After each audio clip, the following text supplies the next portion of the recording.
นตกพี่น้อยบรรยากาศดีหวาน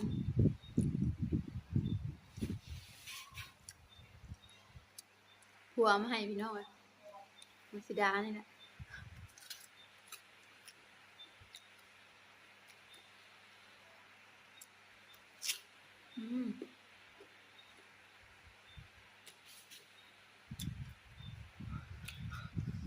เป็นแบบนี้แซ่บดีพี่น้องกัดกินเลย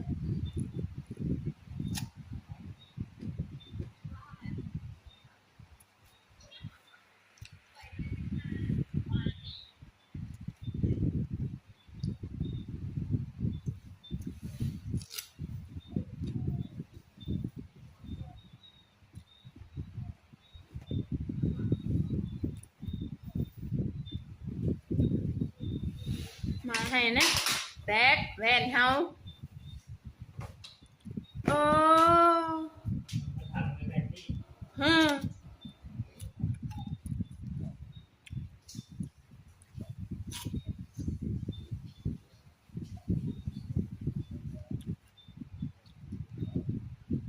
แซ่บ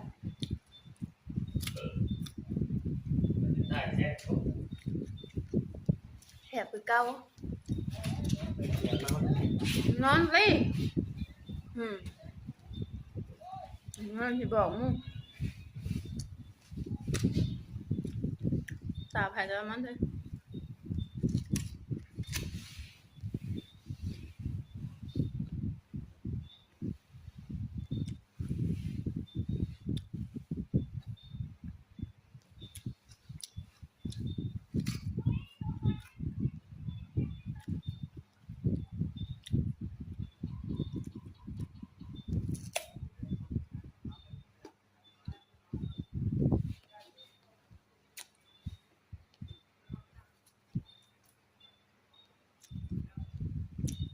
สับผม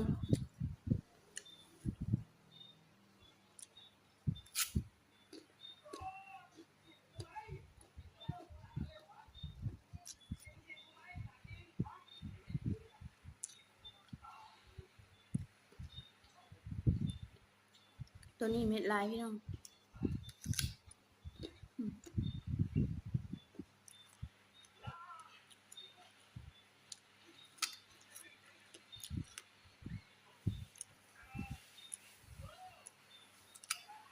ทำมงอ่ะเอาอย่างที่